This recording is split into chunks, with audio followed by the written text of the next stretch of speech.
Asiwaju Ahmed Bola Tinubu, President-elect of the Federal Republic of Nigeria, as it stands, is in Rivers State. He was in Rivers State yesterday, or got to Rivers State yesterday to commission two projects in Rivers State. While there, he described the Rivers State Governor Yesim Wike as a reliable ally, and also made a strong statement to say, well, for the project refund that Governor Wike had made, that he owes him nothing. Well, that's not the crux of the matter. The crux of the matter this morning would be, what is it with the PDP? What amounts to anti-party activity? Has the PDP finally lost it? We do know that the PDP, the G5 governors and the likes of Wike had gotten an injunction from the court barring the PDP from suspending them or taking action against them as a party. But then, shouldn't the party, shouldn't the party have appealed that, seeing as how it is very clear and very obvious that these people are members of the PDP, yet have remained a stumbling block and a clog in the wheel of progress of the PDP. If people are within your, if you find those who oppose you in your own home, shouldn't you be able to kick them out? The mistakes of the PDP, is it coming home to haunt them and even hurt them at this time? That's the conversation we're having this morning, and all that's the fallout of the visit by the President-elect to Rivers State. My guest will be Emmanuel Ume, who's going to be joining us in the conversation. But in the meantime, listen to the President-elect in Rivers State.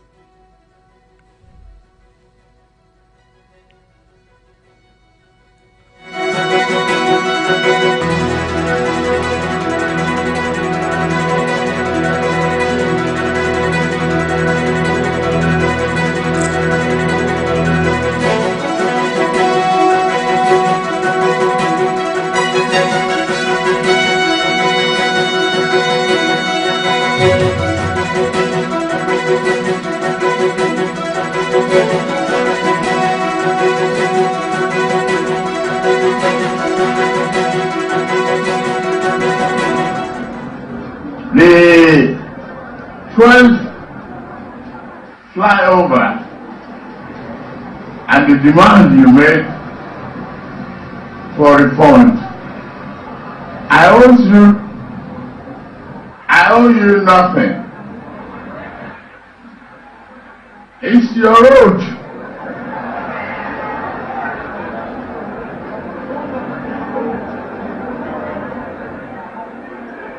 You can chuckle me and make a demand. You are the one living on this road. I commend your effort. You have to lobby me to collect.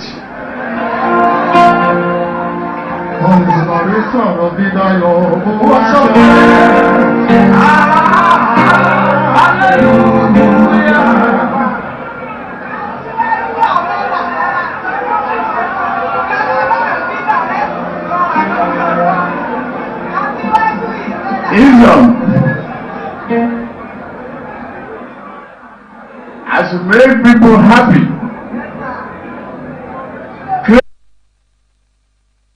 Well, that's the President-elect in Rivers State, and this is what he was referring to earlier when the governor of Rivers State had made the demands. What we know is that state governors go ahead to construct roads of federal roads, and then at some point they come back to demand for, a refund from the federal government. And sometimes they actually inflate the numbers and the figures to say, oh, there's a variation, things have changed, the cost of things have gone up, or the exchange rate has gone up, and so they kind of get more from the federal government. The Buhari administration at some point had said no payment for any of those, no refund to any governor who does or fixes federal government roads. But apparently, just yesterday, the federal the Federal Executive Council approved about a 16 billion naira for refund to Borno State for federal projects done in that state. Listen to Yeson Wiki and how he slipped that in the conversation. Project.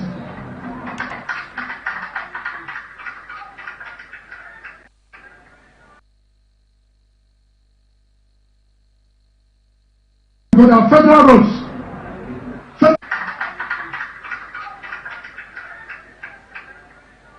Unfortunately too, these projects ought to be federal government projects because they are federal roads. Federal roads. The name of Kursi is the East-West Road. The one of Rumaba is the Port Harcourt Aba Road. The one in Rumaba is the Port Harcourt Aba Road. The one in GRA is the Port Harcourt Aba Road. The one in Rumukabo, Port Harcourt Aba Road. The one in Redisi, Port Harcourt Aba Road. The one in Ogunabali, Port Harcourt Aba Road. The one in Mbaba, the same thing. The one in Rumokoro, East-West Road. Now, if we have said because they are federal government roads, and we will do deed, who are those to suffer? It's not we, it's not the last people. So since we have said, look, we don't want our people to suffer. I also believe federal government should say, look, you've done well for us. These are projects we should be doing. Can you bring your deal? Let us refund you the money you have done this road.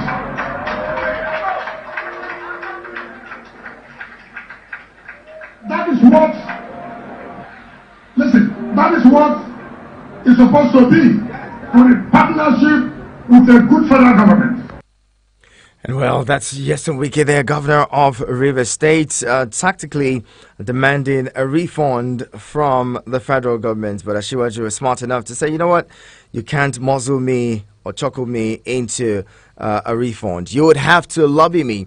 And then, well, Nigerians have taken that as some important part of the conversation. However, we know that politicians would always be politicians when, these monies would exchange hands. Many Nigerians may not even know as it is. Now, I'm going to have join us in this conversation my guest, Emmanuel Ume. He is a member of the People's Democratic Party. So yesterday, Seyi Makinde, who is the governor of Oyo State, under the platform of the PDP, was also in Rivers State. A deputy national chairman of the party was also present at this event. Even though the APC in Rivers State was obviously or conspicuously absent from that event, brings you to wonder why and what is happening in the PDP. Has the PDP lost its grip as an opposition? Would it be able to function well, or have we, just slidden into a one-party state? Looking at this, have we just gradually moved or morphed into a one-party state? Because if the governors on the platform of the PDP, that is supposed to be an opposition, are teaming up with the APC or are looking for appointments, as some people, believe or allege that the Yeson Wike is looking for an appointment and looking for ways to get into the APC, Bola Tinubu government. If that's the case, what happens to opposition? So what happens if, what would have happened if the PDP, or rather the Labour Party, somehow didn't even come up? All of this we'll seek to find out this morning. Good morning, Emmanuel Ume. Thank you so much for joining us. Good morning, my brother. Good morning. Glad to have you. Now, let's get into this conversation. a governor, Yeah. on the platform of your party, the People's Democratic Party, Rivers State Governor Yesin Wike, hosted the president-elect, and the president-elect referred to him as a dependable ally. And it was pleasantry after pleasantry being exchanged, banter after banter, and it was all a good time for them. There was a public holiday declared in Rivers State to welcome the president-elect. Businesses were shut down and all. In this time, I would want to know what constitutes anti-party activities and why the PDP seems to be, hands tied regarding the actions of these members of your party who have obviously, taken the way of anti-party and carried out anti-party activities, what people used to know as anti-party activities. Deputy national chairman of your party was there yesterday.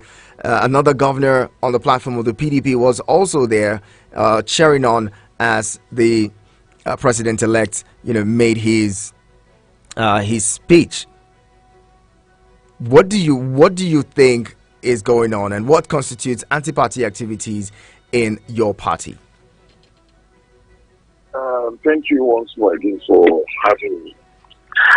I think every reasonable person understands that what Governor Wike and Governor Makinde and his fellow co-travelers, we call them G5, have been doing is nothing short of anti-party. It's unfortunate, and I speak because as a young member of this party, I believe that there are certain level of law that should guide us, certain level of principles that should guide us. When you see members that the party have given everything, at times I wonder, and I'm like, what is it that Wike is actually fighting for? Because of the truth, he may not do this to win Rivers State governorship election for his candidate. He may not do all this bagado that he's doing for today, because Rivers State will still have voted his party based on the fact that he has performed as a sitting governor. But for someone that the party has given from being a local government chairman to becoming chief of staff, from chief of staff you became minister, from minister you became governor twice. What else again will anybody ask for? Whatever Wike is today, the PDP as a political party made him. Whatever he has achieved for himself, the party made him. Whatever resources that he has gotten today, the party made him. So for me, it's just a mixed feeling of disappointment. I understand that yes, the party is trying to look towards the side of reconciliation and trying to bring everybody back to the table to see, okay, how can we move forward? But you're reconciling with somebody that actually have the remorse. That remorse, that is remorseful enough to understand that, okay, yes, but not somebody that keeps rubbing it on the faces of party members that I worked for an opposition party and it was a revolution and there's nothing you can do. And to make matters worse, of course, you asked the question, why can't the party? So I know that he went to court, he got the judgment, but I expect that the party should appeal that judgment. And that's my own expectation, that the party should appeal that judgment. He got the judgment from the Federal High Court saying that the party can't suspend or expel him for anti-party activities. But that should not be the prerogative of a court or of a judge telling a party what it should do. There are laid down procedures and rules of a political party. So if you break those rules, there are repercussions and that should follow such. So it's just a feeling of being disappointed. And as a young person, I've spoken to a lot of young people and they're just delusional. They're just angry and disappointed. A lot of people just, you know what? Let's just wait and see what happens after the inauguration. At least by then, Wike should have succeed being a governor, then we will now see what then happens, because probably people just feel he's still using the office of being a governor to do what perpetrate to him, because 1 minute he's calling on all the paying for live coverage from 4 or 5 major TV stations just to insult party leaders. So by the time he's done as a governor, I don't think any media organization would give him that latitude to call 5 media houses and just keep them and say you are doing, engagement as what? I don't think you have that latitude. So for me, it's just a mixed feeling of disappointment.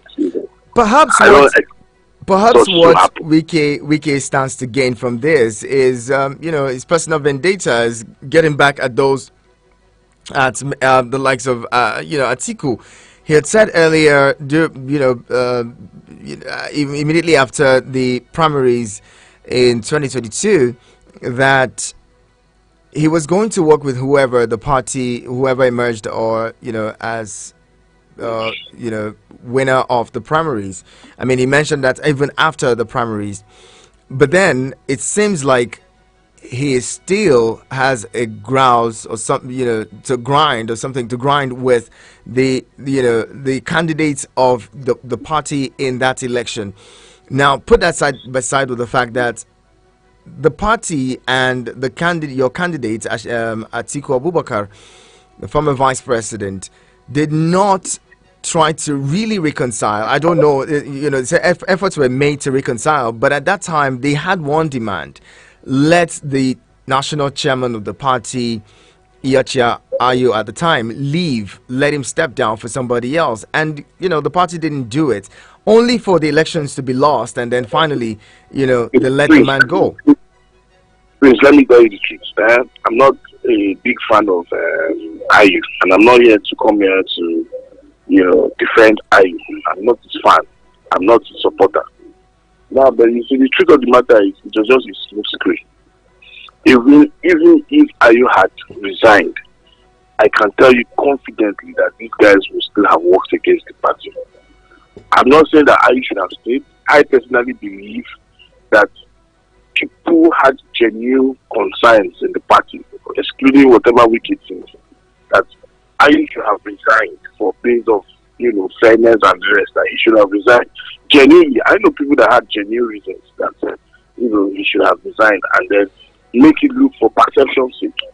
But I'm saying that if it was the likes of Wike, depending on Ayu, even if Ayu had resigned, Wike would still have gone. Wike had already gone deep in net working with Atiku and Tinubu.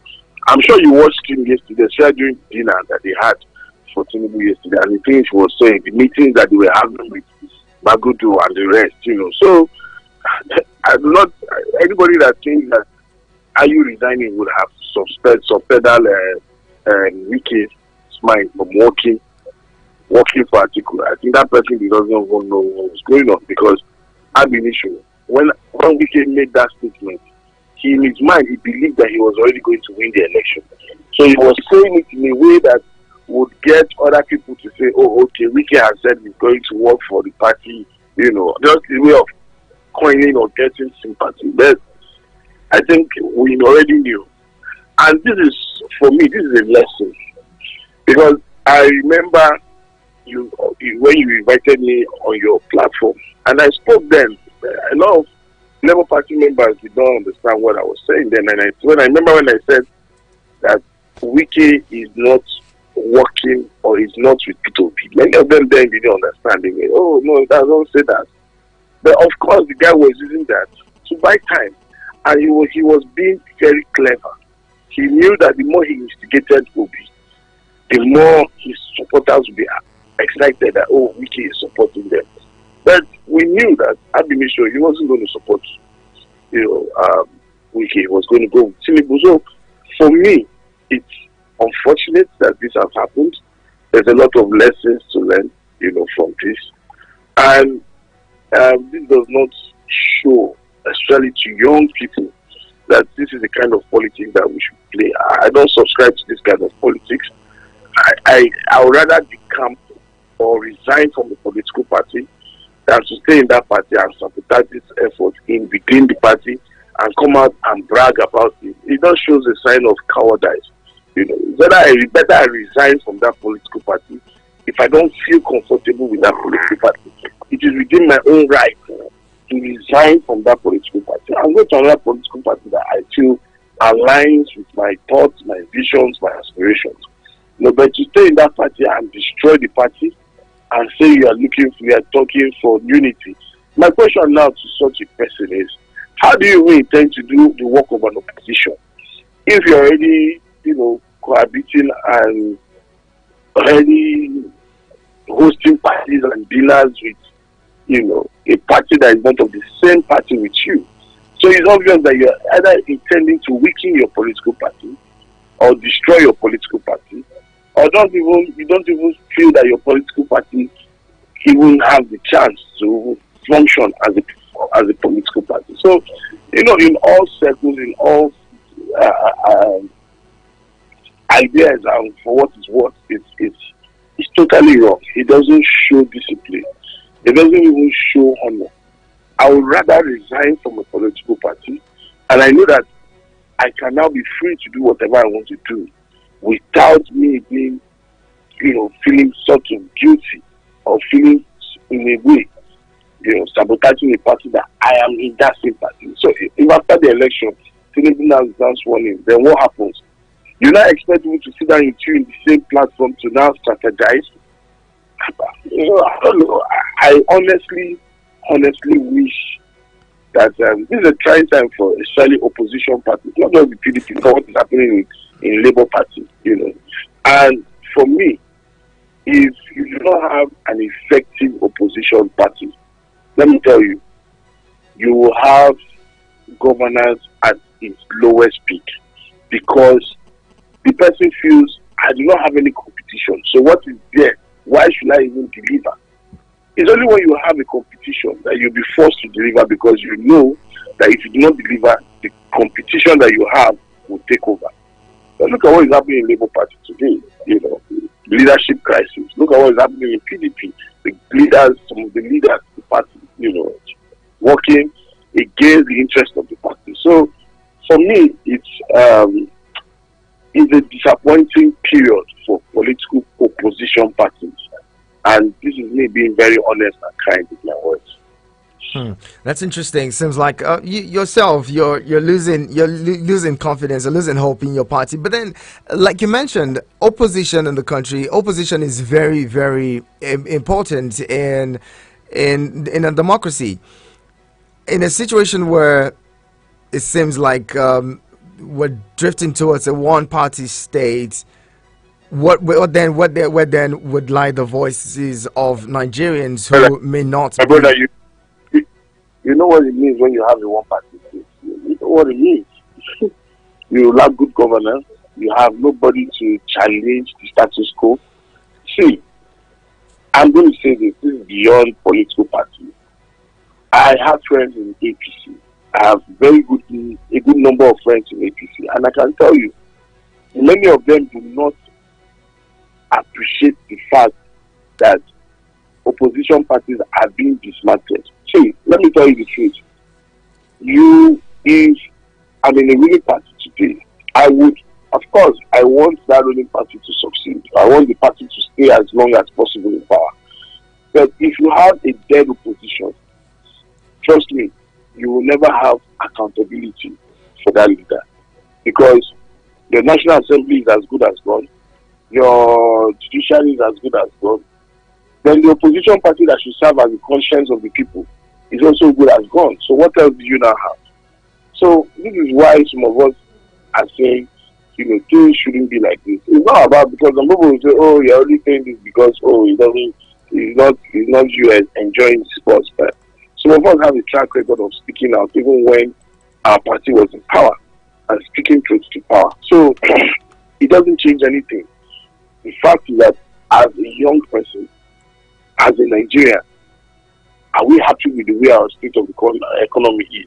Let me tell you, a lot of people do not even know what has happened in Nigeria. A lot. And we're not even discussing governance. I want to tell you something that will shock you. And by the time I say these things, I will shock you. A lot of people will understand the situation we are in Nigeria today. In 2007, the Obasanjo administration created, there was a provision in the CBN Act, which was more or less called like the Ways and Means, which gives the CBN the power to borrow the federal government money if they can't get money from anywhere else. If they can't get money from anywhere, the CBN can, as a sort of printing money, to borrow the federal government, and they pay back. But their reserves should be able to cushion the effect of the money that they are printing. Now, as I'm talking to you today, there was a cap that the federal government cannot borrow more than 5%. That means so that you do not devalue the naira, you do not make the naira look useless, and at the end of the day, our economy suffers. Just between 2007 and 2015, both Jonathan and Yar'Adua's government, they borrowed the sum of 869 billion. As at today, in the space of 8 years, Prince, I need you to listen to me, you will be shocked. I know this. The Buhari government have printed over 24.5 trillion naira, and with an increment of over 2,819%, as against the 5% that is in the Constitution. Now, people do not understand the magnitude of where we are as a country. That you borrowed from the CBN 24 trillion naira in the space of 8 years. Not to talk about the other borrowings that we've had. And look at our country today. This is why you have the CBN and the federal government had to devalue the naira. This is why you have a country where the economy is almost at ground zero. And people might not understand the context of why, when we say you need a viable opposition to counter certain government policies. So you can imagine what is going on in this country as of today. Emmanuel, please hold that thought. We'll talk about this some more. I'll need us to, discuss this a little more. Stay with me, please. The conversation continues right here on your radio experience you can count on. Eagles 102.3 Abuja. There you are, riding in silence, both deep in thought. I bet you the driver thinks this ride shouldn't cost him. Is 20,000 naira per school and closes on the 12th of April 2023. Quiz starts on Saturday 15 April 2023 and will be transmitted live on YouTube and Facebook. For sponsorship and partnership, please call 081-330-98542. That is 081-330-98542. The Eagles FM Abuja Quizzat Show, building future champions today. The Eagles FM Abuja Quizzat Show for SS1 to SS3 is here. Enroll your school today with 2 students participating in maths, English, and general knowledge and get massive promotion as long as your school remains in the competition, plus other prizes for the winning school. Registration is 20,000 naira per school and closes on the 12th of April 2023. Quiz starts on Saturday 15 April 2023 and will be transmitted live on YouTube and Facebook. For sponsorship and partnership, please call 081-330-98542. That is 081-330-98542. The Eagles FM Abuja Quizzat Show, building future champions today. The Eagles FM Abuja. BlackBellEvents.com.ng. This event is powered by Citygate Homes, supported by Eagles FM. Are you looking for an internet service that will make surfing on the internet an enjoyable one? Do you want a super fast connection to the internet? Look no further, as Eagles Internet Services is here for you, an effective internet service provider with 99% proven reliability for residential and office services. We provide unlimited internet bandwidth services of different bundles tailored to meet your desires and taste. It is reliable, affordable, with a wide coverage. You can locate them at plot 1719 Cadastral Zone B, Kaura District, or you can call 081 3312 1423 or 09065765969. Eagles Internet Service. Stay connected to everything you love. Eagles 102.3 Abuja.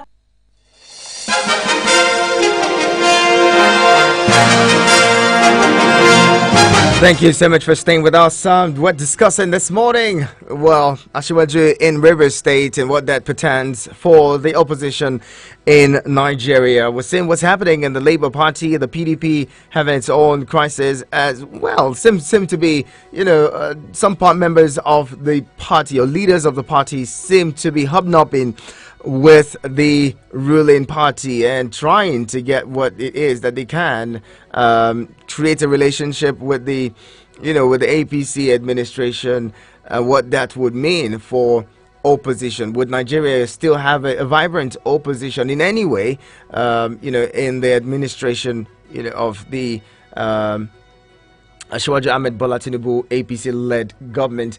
We would find out more shortly. You can join the conversation on 09073530044 and 09087668888. You can send SMS and WhatsApp messages to 09097054450. I appeal to you, download the Eagles FM app on your iOS and Play stores because you would need them. You're definitely going to need them sometime soon. All right, Mr. Manuel, thank you so much for staying with us. Thank you for having me. Let's talk about these loans and the economy of the country going on. By the time this administration is leaving, would have about 69 billion, rather 69 trillion left in loans. Some people are saying that might go up to even over 70 trillion naira loans or debt for the country. Now, with the securitization of the ways and means, it would mean that Nigerians currently would have to pay this 22.7 trillion naira over a 40-year period. Now, where do we expect the next administration to get monies to run the country if, like you mentioned, the ways and means is the CBN window of the ways and means is a lender of last resort?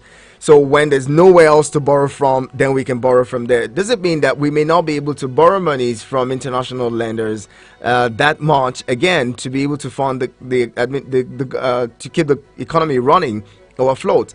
Also looking at the fact that the NNPC hasn't been remitting to the Federation account.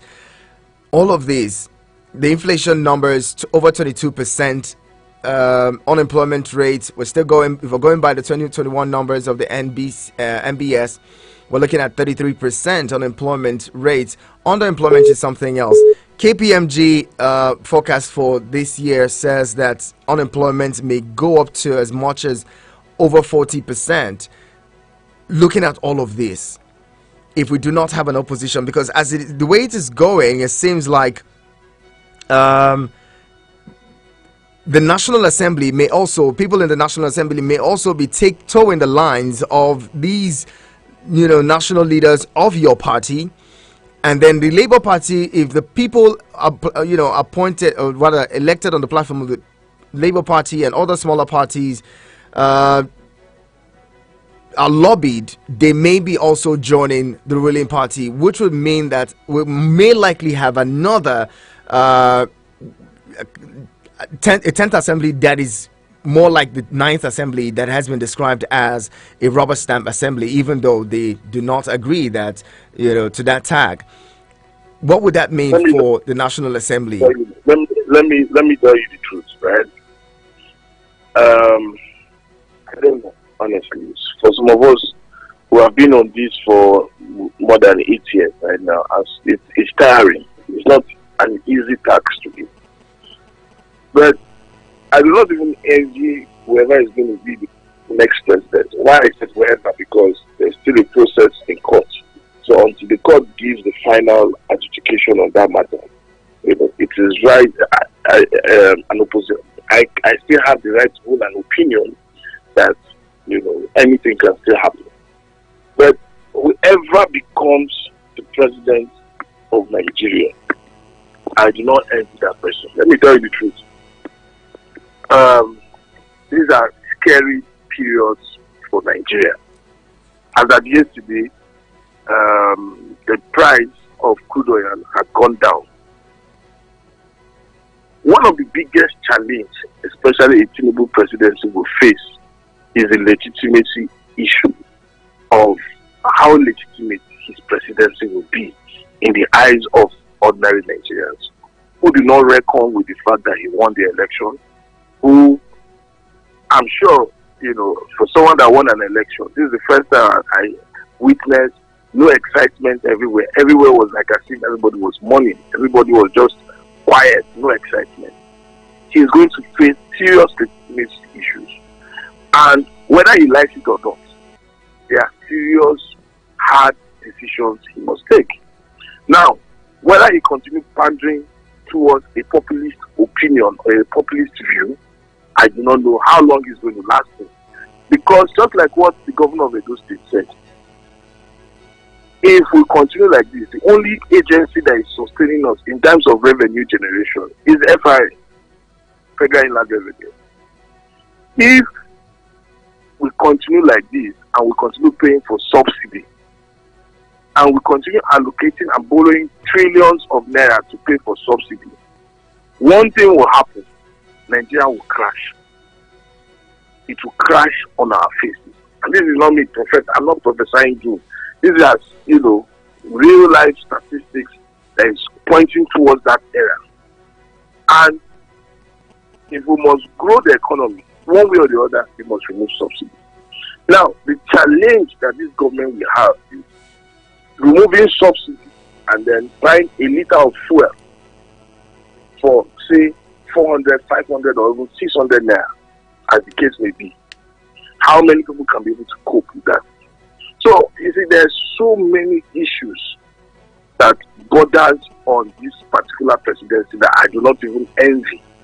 And that was why I didn't even see the need for all this, because what we need as a country today is a president that we can rally around and that can unite this country. Because you cannot do anything without unity of this country, without uniting this country. If you remove subsidy, like as the way this country is fragmented and disunited, the other camp will take advantage of it and come heavy. You remember the beginning and the downfall of Jonathan's government was the removal of subsidy.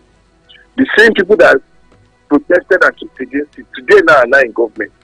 If they had dropped that selfish interest and said, this is about the future of Nigeria, probably maybe we won't have been in this, you know, crisis that we are now financially. So I do not envy the incoming government. I do not.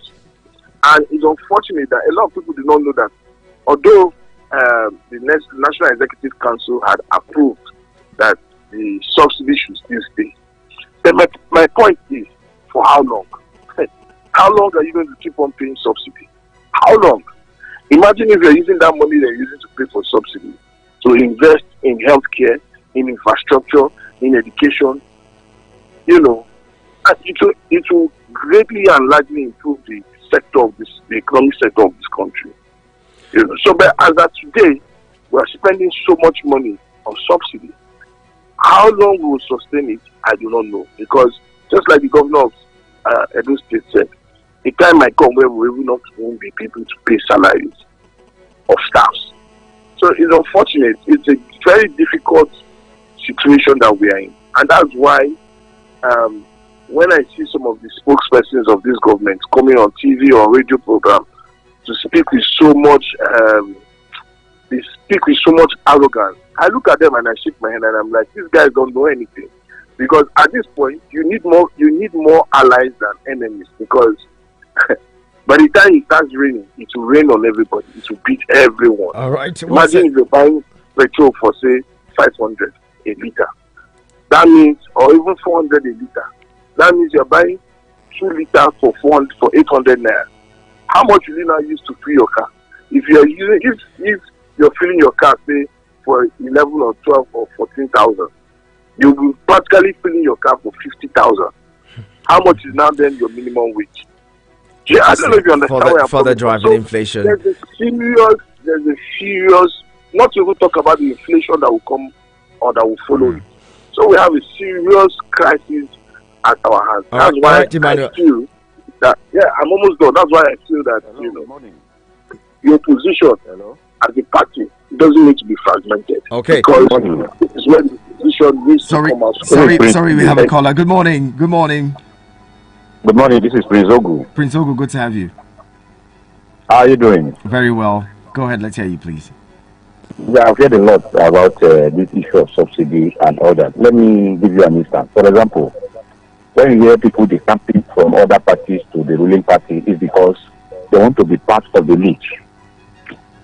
They want to be part of the loot. Now, there is a loan of trillions or billions that they are talking about, whether they've collected or they are planning to collect or whatever. Now, if you are not in APC, you will not benefit from this whatever they call it. Now,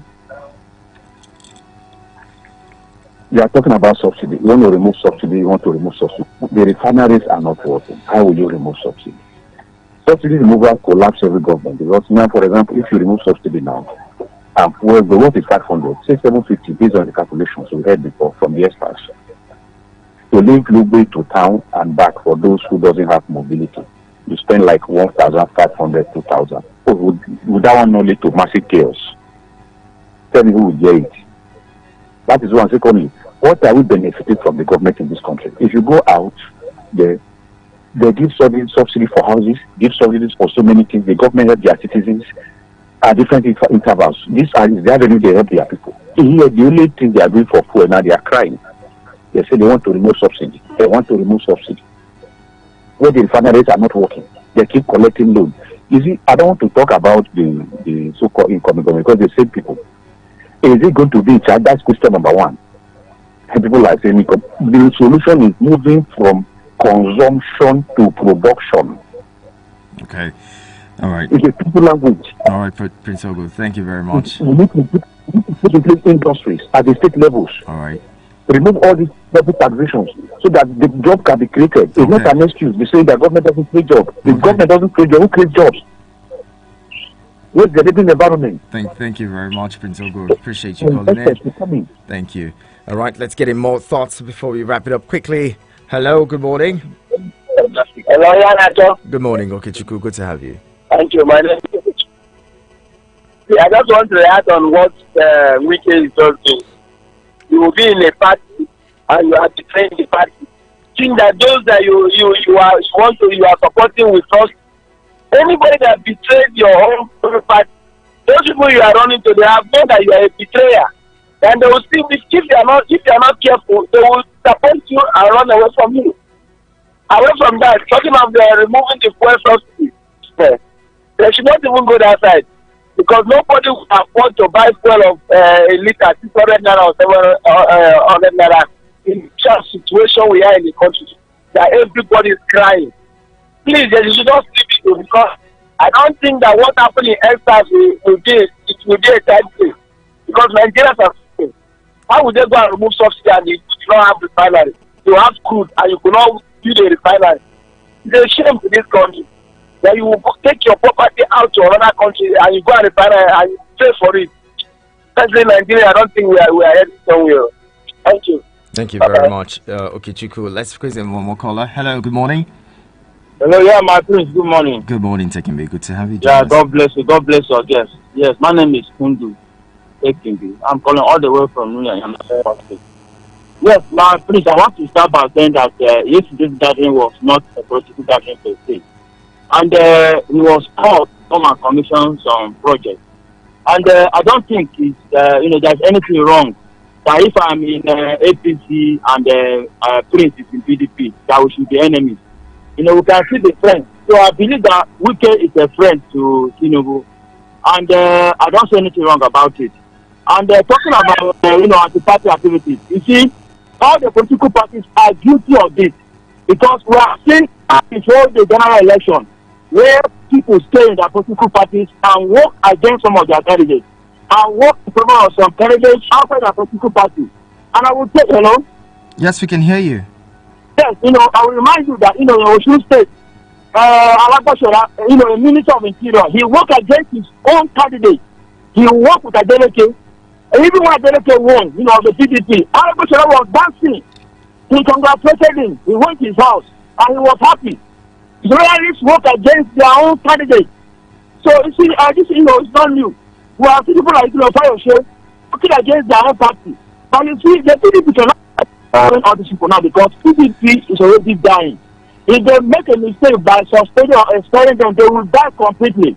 Okay, like if it is if they expel Fayose, it will become a one-party system. So they cannot even try it. And lastly, I want to say that have been around for more than 5 decades. And for anybody to think of removing subsidy, you must plan for it at least like 3 years. Make sure there's a refinery that is, that we are producing oil here in our refining here. And you make sure that some things are put in place like transportation. So we will not allow the government to remove fuel subsidy until some things are put in place. But hasn't the 7 years been enough for the removal of subsidy? The Buhari administration in 2015, when it took over power, said they removed subsidy. 7 years is more than enough. But there was no plan for it. Okay. Because Buhari has promised that he will build one refinery each year. But Buhari has ended up not building anyone. And they have been telling us that the ones that have stopped, that they should send it to Babangora. They are spending money to repair it. That the repair and the maintenance should be ready by half of this year. What kind of thing is that? Right. They're supposed to carry those refineries and send it to Babangora. Okay. And do that means one new one. Thank you. Thank you very much, Tekembe. Now, Emmanuel Lumet, you heard Tekembe say your party is dying, the PDP is dying, and if the party cannot afford to suspend or even expel some of these party leaders who have, grossly done what can be referred to as anti-party activities. What do you make of that? Do you think that your party, the PDP, is dying? As absolute rubbish. What value is Fayose bringing to the party? Fayose insisted that his candidate would be the candidate of the party. Twice he lost an election. In fact, it became so shameful that we came third in Ekiti. SDP, that the former governor went in less than a few months, came second. And we came to see. Let me. I'm not trying to. I don't want to look like as if you are speaking people's effort. But let me tell you, he is of the APC. I listened to him, and I can tell you that APC will not tolerate anti-party, especially under Tinubu's presidency. So by the time he's sworn in, you will see what will happen in the party.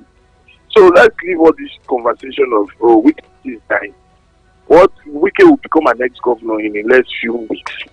So when he becomes ex-governor, you become the same way the same way other ex-governors have become in the party. So it's not like because it becomes what value aside. Okay, let me ask you. It's obvious that in the 2020 election, Labour Party won Rivers State.